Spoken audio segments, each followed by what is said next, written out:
In this episode, we speak with Mo Al Adham, founder and CEO of Frec, a company transforming complex financial products that have traditionally only been available through wealth advisors into automated, easy-to-use technology. Mo's team has been funded by a long list of notable investors, including Google, Meta, Brex, and others, with their biggest backer being Greylock. Frec's goal is for customers to reach financial independence.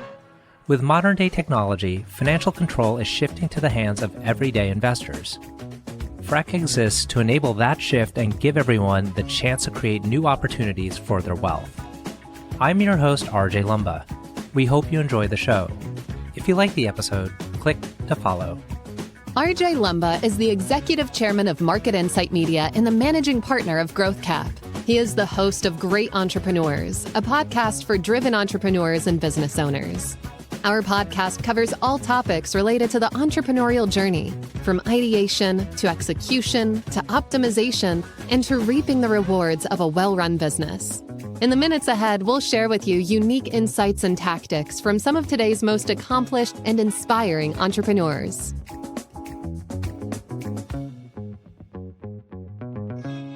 Mo, great to chat with you. Thanks for taking the time. Yeah, of course. Thanks for having me. I'm excited. So the area of fintech platforms and making accessible products that aren't typically accessible to the broader population, that's a theme that's been happening for some time. We've had on the podcast others that are in this space. Tell us about Frec and what differentiates you from the others out there. Yeah, totally. So yeah, like what Frec is doing is basically exactly what you described. We're giving access to everyone for this strategy called direct indexing. And it's quite an awesome product strategy because what it does is it essentially on days like today, we're recording this podcast on April 3rd after Trump has announced the tariffs, right? And the market is quite red today. The S&P is down 4%.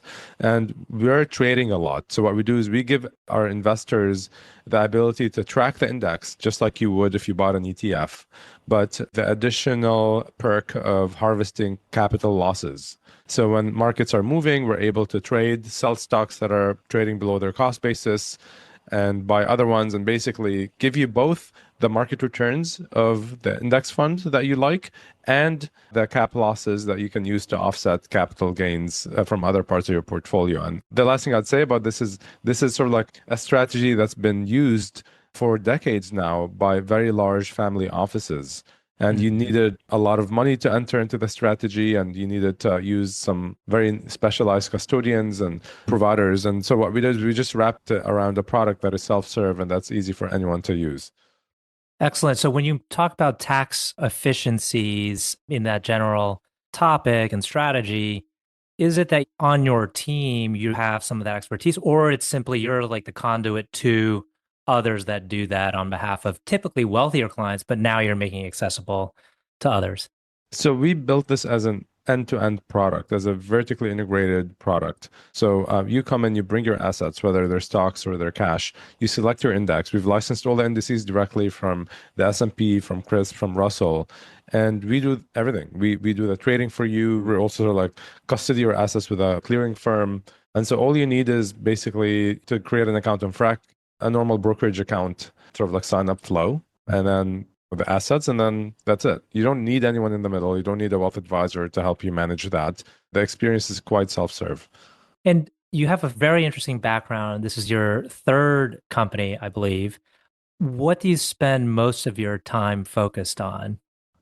Today is very different from the first company, for sure. It's a lot of it is on trying to find the right people to join the team, and helping shape the product, and also giving feedback, and sometimes editing the team, if you will. And so a lot of it is that. And yeah, it's really important because obviously the team comes first, and then if you have a great team, then they build a great product, and if you have a great product, then the revenue follows, and you can't skip steps, right? You kind of need to operate in this order. And is that different than your first go around? Like, what did you focus on with your first startup? I think I was focused on coding back then and building myself. And, I was very young and I was doing something right out of school. And, that's not scalable. Mm-hmm. You've managed to attract like some of the best investors out there. You've got Greylock as one of your biggest backers. You've got Google and Meta. Tell us about maybe those relationships and the value that kind of partnering with those types of people brings to you aside from the financial capital? So yeah, VCs, I mean, venture capitalists, obviously the number one thing they would give you is the capital, but also beyond that, right? Like the network, the relationships, the fact that they just sit on your board and help, I guess, either validate your strategy or question it and help you refine it. There's a massive amount of value in that, right? Like just having you stay maybe more focused or avoid like a mistake or help get the right partner or close a candidate, right? And so there's a ton of value there. The top VCs are very good at that. And so I like working with Greylock a lot. They've been fantastic. And, beyond just the partner himself on the board, there's also like a suite of other services. Like if you need to recruit someone very specialized, you have a team, you're launching a product, there's a marketing person who helps you draft a press release and get it in front of the right people and so on. So it's not just, the partner. And then, we raise money from a lot of angel investors, and those angel investors who work at Meta and Google, like you mentioned, they're fantastic in that, in terms of just product feedback and opening up their networks for introductions or general help. And, the way when I was kind of going through your site, what was coming out to me was like, oh, this is the lowest cost provider. But that's kind of like simplifying it too much. Like, you're not just a low cost provider. You're also, there's a lot more to your product. There's a lot more in the way that you're trying to kind of stand out in the market. So maybe for the benefit of our audience, what's the easiest way to think about why they should, if they were to choose a platform, why they should choose you? Yeah, totally. So direct indexing in general, if you want to go down the path of optimizing not just for fees, but also for tax efficiency, then you want to choose this product category. Like sometimes people call it an SMA or some like tax advantaged, or it's like tax aware investment strategy, right? And, it turns out that actually fees play a big part in that, right? Because if you pay a lot to save money on taxes, then eventually you're paying that additional cost for a long, long time if you're a long-term investor, and you don't want those fees to basically outweigh the tax savings. It's kind of counterproductive at that point, right? And so I do believe that cost is a big factor in this, and the only reason we're low cost is because the other providers charge egregious amounts of money that are not justifiable. That's relative to them, we're low cost, but I think we're actually priced correctly for this product. And if you're paying 3 basis points to own a Vanguard ETF, and then you're considering paying 50 basis points, 47 more basis points to own some tax advantaged equivalent product to that ETF, then you have to do the math. Well, is that worth it? Is the 47 extra basis points worth it for these tax savings? And maybe it is for the next 3 years, but in 15 years, as your portfolio compounds, it's not, right?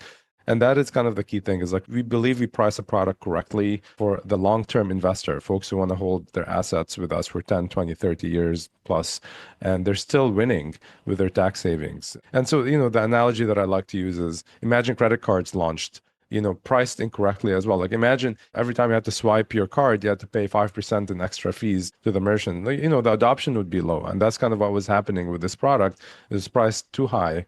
And by the way, if you had access though, if you had a great wealth manager that had access or pooled you with some other very wealthy families, you got the 10 basis points price point. But if you didn't have access and you just walk in off the street to a parametric or something like that, you're paying 50, 60, 70 bips. That was the issue with it. Mm-hmm. And are you primarily focused on this one solution? We've had folks on who say it's actually key for us to have a lot of different products, a lot of different asset classes, because that way we can retain these customers and appeal to them, across whether it's having alternatives access, fixed income, equity, et cetera. And then we've had others that say, no, our focus is on one product. Like if you want fixed income, you come to us. What's your view on that? Yeah, I'm definitely in the camp of the latter. Like, I think, our customers are sort of like, I call them best of breeders. Like, they will find the absolute best place to put money in a high yield account, checking account. Then they'll go and find another product that is like an excellent donor advised fund that's unmatched with its capabilities, and then, they'll find a fixed income provider, and then hopefully they choose us when they want to put money into a tax advantaged account that's generating both savings for them as well as tracking the performance of their favorite index, right? And so that is sort of like the way we see it. And it is quite a difficult product to get right as well. And so if we were trying to do too many things, the quality of our work would be lower and just our customers would not be as delighted.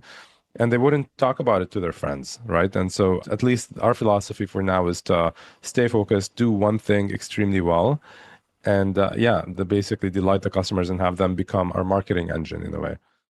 And did you know from the very beginning that this would be your product, or did you iterate to get to this product? We knew fairly early on that this was going to be it. Yeah. And we actually kind of spent a long time getting it right before launching. So we launched in October 23, but we spent a year and a half before that building the product.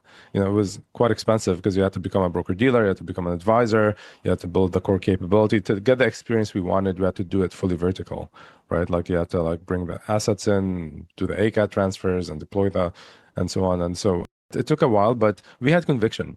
We were sure because we did our research. We talked to many customers and we knew this was a big need. And so it wasn't a thing where we're like, oh, let's do an MVP and launch it and see how it goes. It wasn't one of those experiments. Interesting.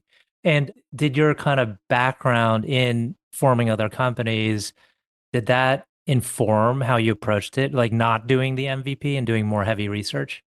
Yeah, totally. So the first company was the exact opposite. It was very much, let me build something very sort of like minimalistic, put it out there and see if people click, and then I'll build the thing that people click on. And my learning was this doesn't really work very well. Maybe in this product category, I should say, where people are putting in money, they're trusting you with millions of dollars in some cases, and they expect performance, and you can't really drop a beat. You have to be on top of it. And so we had to build quite a complete product that functions well.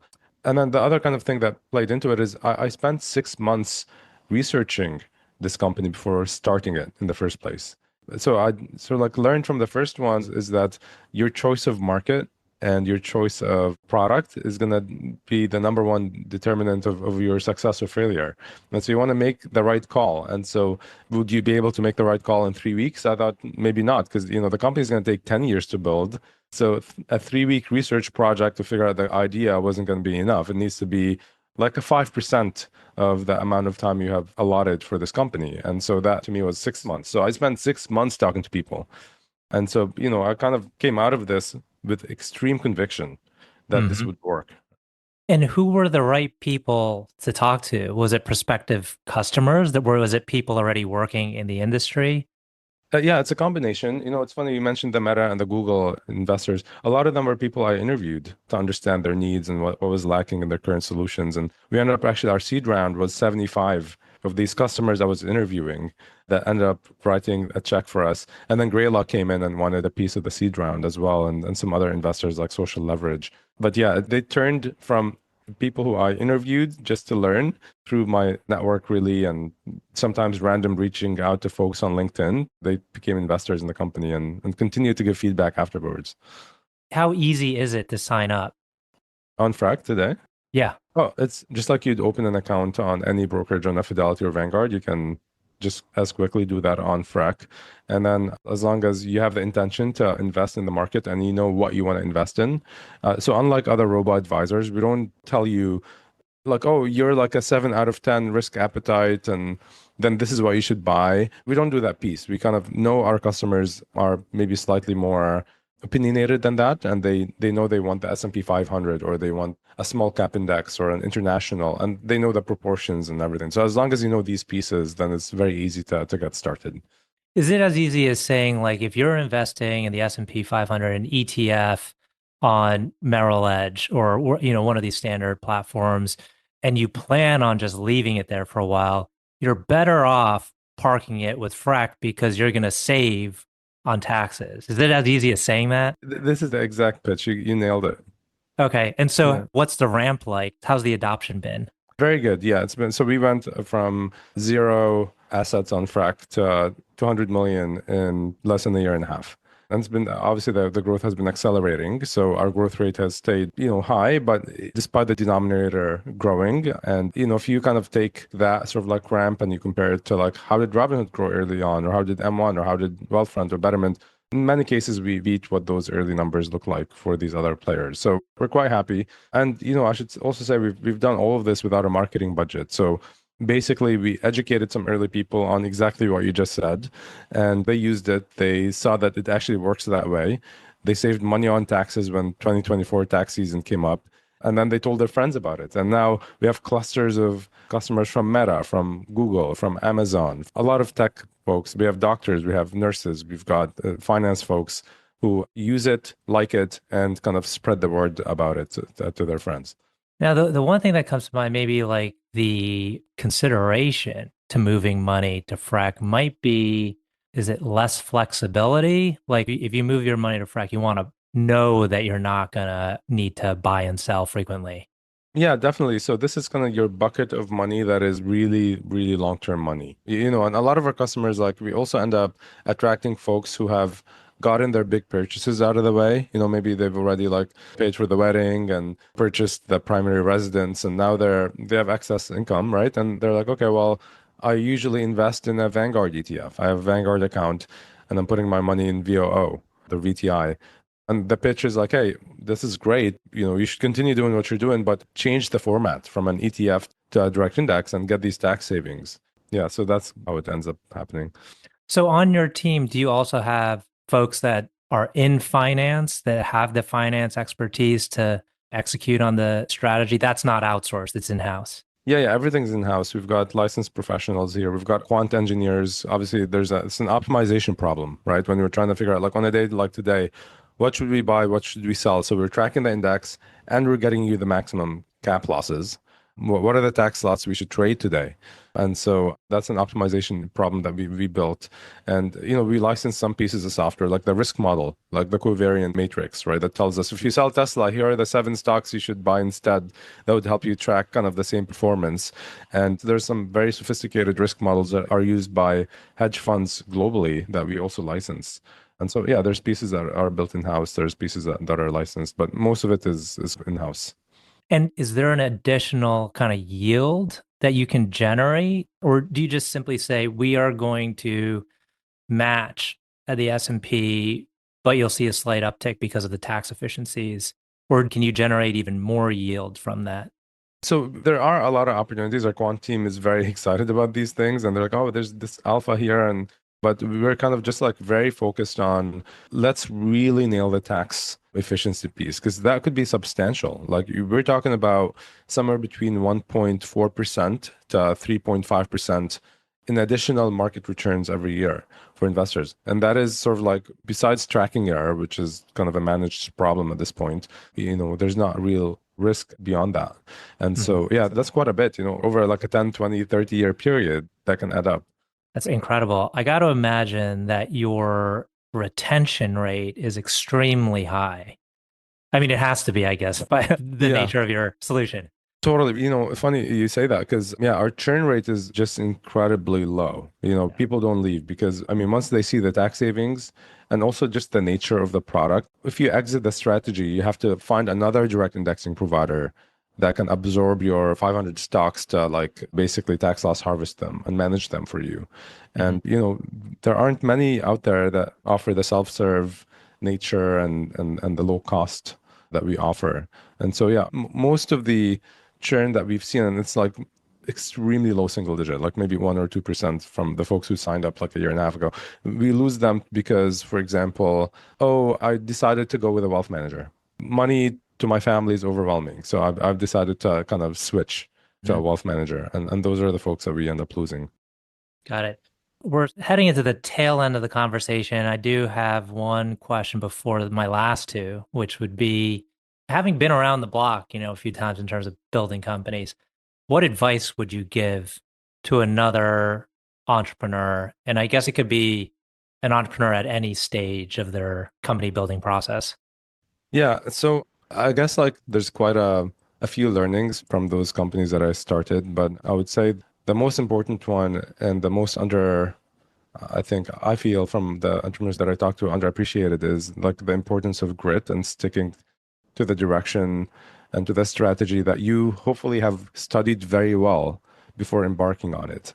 And, we were very emotional beings, right? And so market movements, or, you got like one client who leaves one day, or you win one big deal and you get like ecstatic or sad, whatever. These don't really matter. Like as long as in the long term, you're executing on a strategy that is well studied and well vetted and well understood, and just stick to it. Building a company takes a long time. It takes at least a decade. It's not 4 years. I don't know why vesting schedules are 4 years, but it's at least 10 years, right? To build a company. Well, it seems like on this company, it's been pretty smooth in terms of your ramp up and to the right.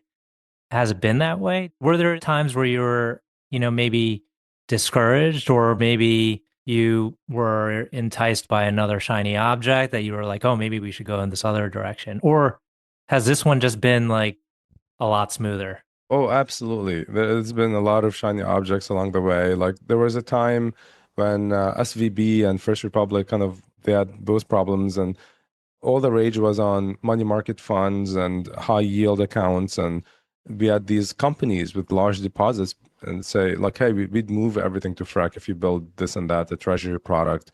And we thought deeply about it. And, we kind of tried it for a minute. We made the mistake of trying it for a couple of weeks. And then we're like, wait a second, what are we doing here? Like, this is not a strategy. There's better equipped companies that do this, right? Mercury is out there, like Ramp is out there, there's others. And so, everyone falls prey to these ideas and these temptations, but don't spend too long making the mistake. Like, recognize when you're going down the wrong path and like pull back into your core thing. Right. Excellent. Last two questions. One is, can you tell us about a person who has had a profound influence on you? So this may sound very cliche, but for me, it was my parents, both of them. My mom is a chemist, my dad is an engineer, and they were, ever since I was a kid, really encouraging of me to be a truth seeker, to just understand the world and admit when I'm wrong, and just like not sort of like try to pull myself back when I'm making a mistake. And so I'm still very close to both of them right now. And yeah, I hope I can do the same job they did raising me and my siblings to my own children. Awesome. Last question. Can you tell us about a charity cause or other endeavor that you're passionate about? Yeah, that's funny because I chose to build this company because of that same, I guess, cause that I'm passionate about, which is I would like to contribute to making society such that everyone's like free to do the things they really want to do without having the financial burdens that slow us down in life, right? And if we can help people do that through saving them a little bit of money here or there, or optimizing their wealth a little bit more, I think that's a big win for humanity. And yeah, that's why it's sort of like I'm building Frec, is to help accomplish that like sort of like bigger mission and bigger goal. Fantastic. Well, Mo, I want to thank you again for taking the time. This has been a wonderful conversation. Awesome. Thank you. I appreciate having you.